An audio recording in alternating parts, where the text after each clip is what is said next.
that either. Then we're not compliant, are we? Well, it also depends on when that was enacted relative to when the person took the job.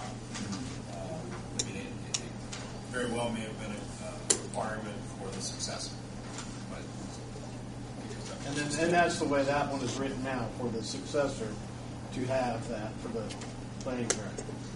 Oh, so the current one would be grandfathered in. Well, it reads or equivalent education and experience.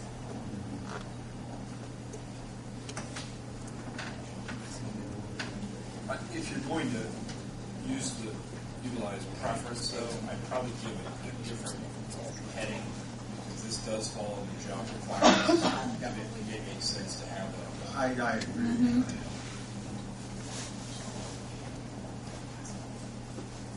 I guess I'm just concerned that if we're going to put requirements in there that we currently don't meet, or the people in those positions currently don't meet, and then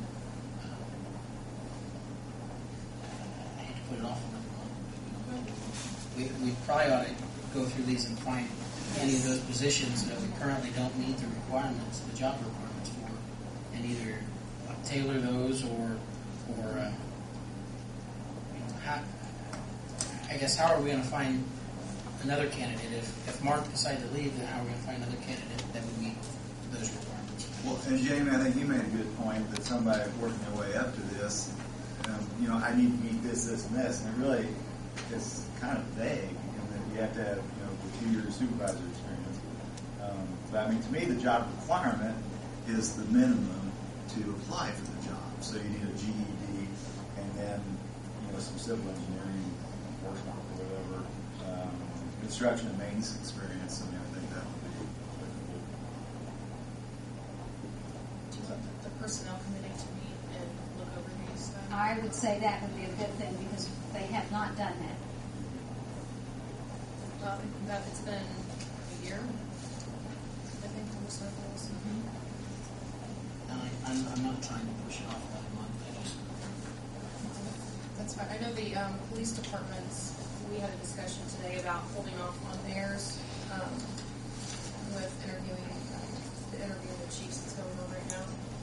Actually holding off on theirs to see what that person would want to see changed in that department. It can all be done at one time.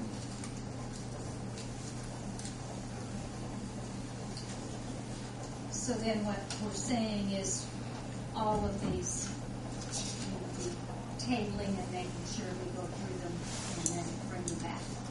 Is that what I'm hearing? Okay. Entertain a motion to table them until how long's it going to be? Well, I'm just wondering if we can get it done by January or not. It depends on how many changes are done. Why don't we say We can work on it and see. Why don't we just say we'll table them until after the personnel committee reviews it, and then that way. I'm sure we can get through everything except the police department, because the police department is kind of in limbo right now to the chief looks at. Okay.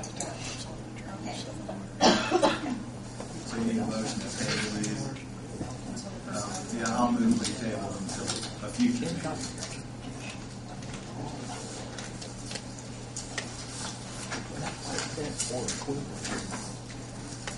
Is there a second? I'll second it. Any more discussion? Darryl? Yes.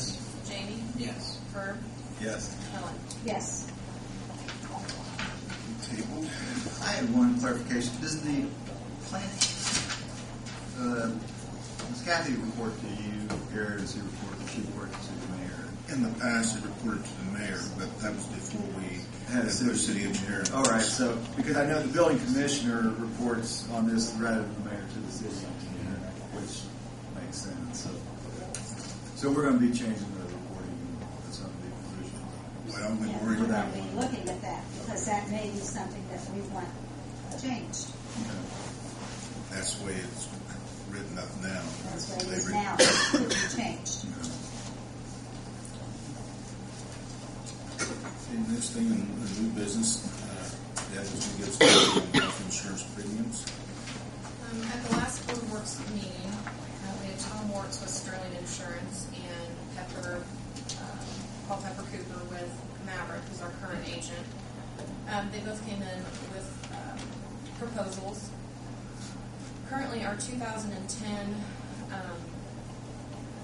health insurance, the renewal on it was $376,000, and that's with a $25,000 specific deductible on each of our covered members. We looked at keeping the $25,000 specific deductible. We also looked at a $35,000 and a $45,000 spec on those. And the board decided to stay with Pepper at the $45,000 specific deductible. It'll be with SIHO Insurance as the TPA again. The reinsurance company is going to be switching from federal insurance to companion insurance. And the fixed cost premium at $376 dropped to $277,000.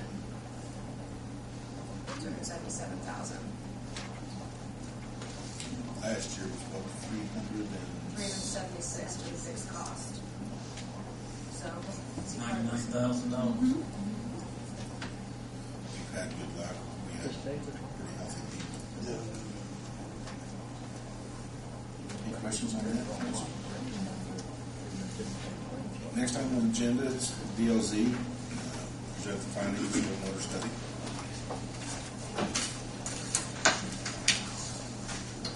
Good evening. My name is Mike Masani. I'm a project manager with DLZ Indiana. Here tonight to speak about the stormwater drainage improvement program. First, I'd like to thank the City of Greensburg for having DLZ carry this work out. Second, I'd like to thank you for inviting us over tonight to make the presentation.